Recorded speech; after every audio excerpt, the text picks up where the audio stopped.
राधे कृष्णा आप सभी को। आज की इस वीडियो में हम सुनेंगे गणगौर माता की कहानी। चैत्र के नवरात्रे चल रहे हैं और जब चैत्र के नवरात्रे होते हैं तो तीज वाले दिन गणगौर पूजी जाती है और गणगौर माता की कहानी कही जाती है।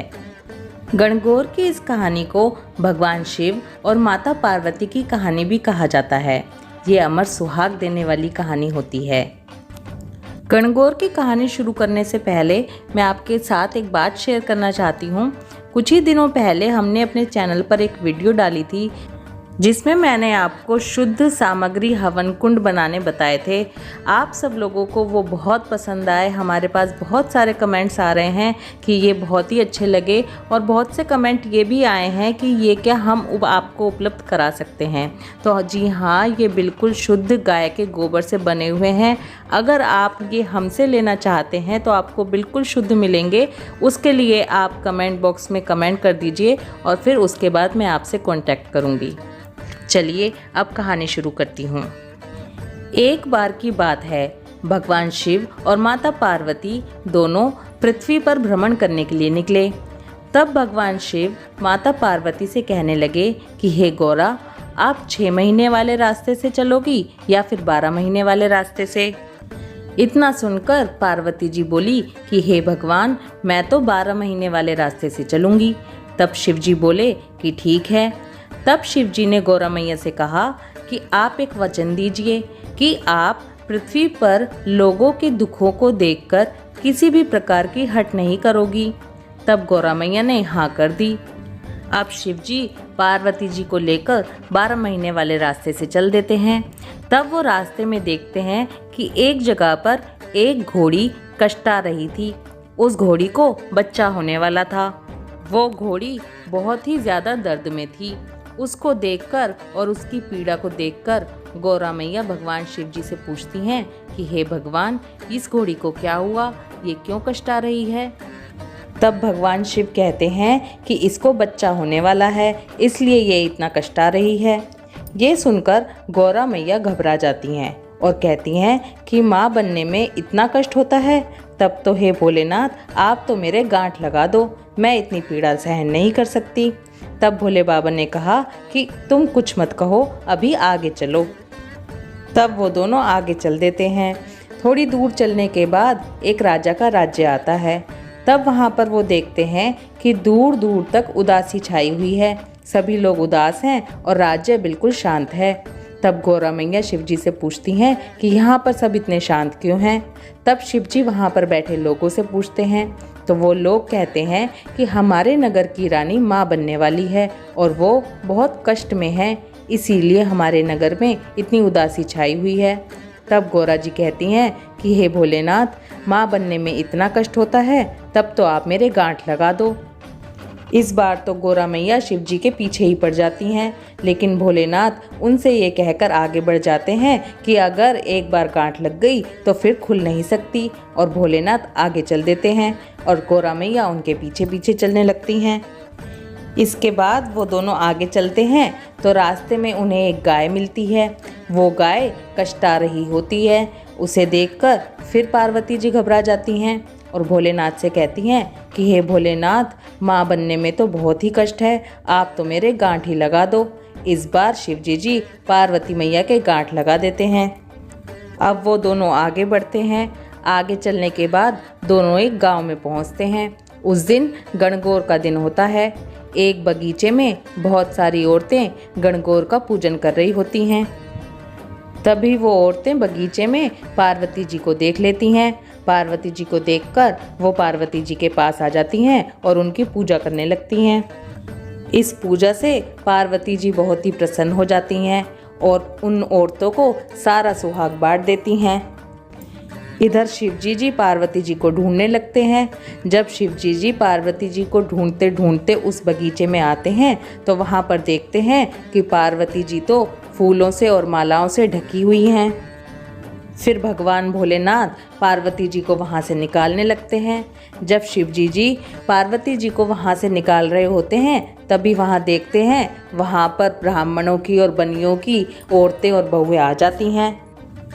वो कहती हैं कि हम 16 श्रृंगार करके और पकवान बनाकर आए हैं, इसलिए हमें पूजन करने में दोपहरी हो गई। तब वो पार्वती जी को देखती हैं, उनके पास आती हैं और फिर वो भी पार्वती जी की पूजा करने लगती हैं।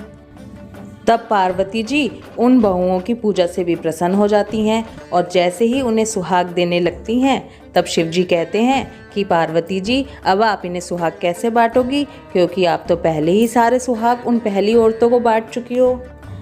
तब पार्वती जी अपनी छोटी उंगली से मेहंदी निकालती हैं, अपनी मांग से सिंदूर निकालती हैं और अपनी आँख के कोरों से थोड़ा सा काजल निकालती हैं और उन तीनों चीज़ों को एक कोरे कलसे के पानी में घोल देती हैं और फिर जो औरतें बाद में आई थी उन पर छींटा लगा देती हैं और उन्हें सुहाग का वरदान देती हैं। इस तरह से करने के बाद अब भोलेनाथ और पार्वती मैया आगे बढ़ते हैं। इस तरह से आगे चलते चलते भगवान शिव और माता पार्वती जी के पीहर पहुंच जाते हैं। वहां पहुंचने के बाद सब लोग उन्हें देखकर बहुत खुश होते हैं और भगवान शिव और माता पार्वती की खूब आवभगत करते हैं। खूब पकवान बनाए जाते हैं, लेकिन जितने भी पकवान बने थे जब वो भगवान शिव के सामने लाते हैं तो भगवान शिव सारे पकवान खा जाते हैं। तब पार्वती जी सोचती हैं कि अब मैं क्या खाऊं, तो पार्वती जी बथुए का साग खा लेती हैं और पानी पी लेती हैं। दोपहर के टाइम दोनों विश्राम करने के लिए लेटते हैं। तब भगवान शिव माता पार्वती से पूछते हैं कि पार्वती जी आपने क्या खाया, तो पार्वती जी कहती हैं हे भोलेनाथ जो आपने खाया वही मैंने खाया। भगवान शिव से इतना कहकर माता पार्वती सो जाती हैं। जब माता पार्वती सो जाती हैं तो भगवान शिव माता पार्वती की नाभि की ढकनी उठाकर देखते हैं कि पार्वती जी ने क्या खाया। तब शिव जी देखते हैं कि माता के पेट में तो बथुए का साग और पानी होता है। जब पार्वती जी जागती हैं तो भगवान पार्वती जी से कहते हैं कि पार्वती जी आपने तो हमसे झूठ बोला था, आपने तो बथुए का साग खाया है और पानी पिया है। भगवान शिव के मुंह से ये बात सुनकर माता पार्वती कहती हैं कि आप मुझे वचन दीजिए कि आज के बाद कोई भी किसी भी महिला की ढकनी खोलकर नहीं देख सकेगा, अर्थात आज के बाद कोई भी किसी भी महिला के पेट में नहीं झांक पाएगा, क्योंकि एक महिला के पेट में उसके पीहर और ससुराल की लाज छुपी होती है। माता पार्वती भगवान शिव से वचन देने की हट करने लगती हैं। तब भगवान शिव माता पार्वती को वचन देते हैं, जब से लेके आज तक किसी भी महिला के पेट की ढकनी नहीं खुल पाती है।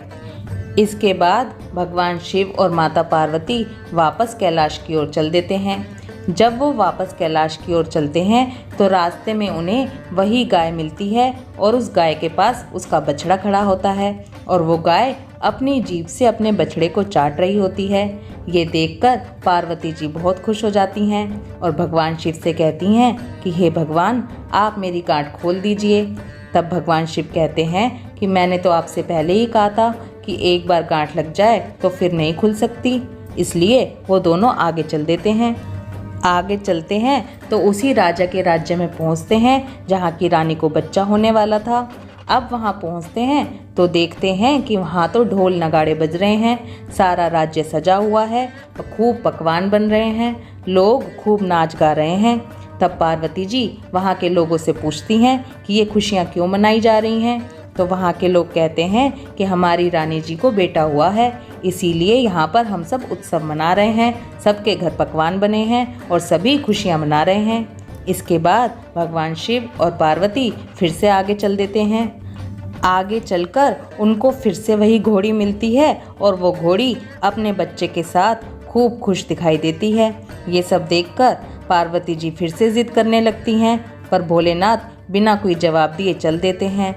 जब माता पार्वती और भगवान भोलेनाथ कैलाश पर पहुंचते हैं तो पार्वती जी फिर से भोलेनाथ से कहती हैं कि हे भगवान मेरी गांठ खोल दीजिए और जिद करने लगती हैं।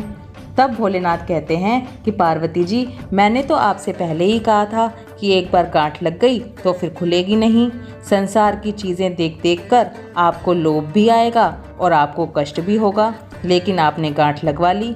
लेकिन माता पार्वती भगवान शिव की मिन्नतें करने लगती हैं और खूब हट करने लगती हैं। तब भगवान शिव माता पार्वती की गांठ खोल देते हैं।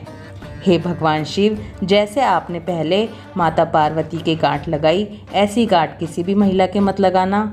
और जैसे बाद में आपने माता पार्वती की गांठ खोल दी, ऐसे ही सभी महिलाओं की गांठें खोल देना। इस कहानी को कहते, सुनते और हुंकारा भरते सभी महिलाओं की गांठें खोलना, सभी को अमर सुहाग और पुत्र और पुत्रियां देना। बोलो गौरा मैया की जय, भोलेनाथ भगवान की जय, गणगौर माता की जय। ये कहानी आपको अच्छी लगे तो वीडियो को लाइक कीजिए और कमेंट बॉक्स में जय माता दी ज़रूर लिखिए। ये कहानी सभी लोगों तक पहुँचे, इसलिए वीडियो को शेयर करते रहिए। राधे कृष्णा।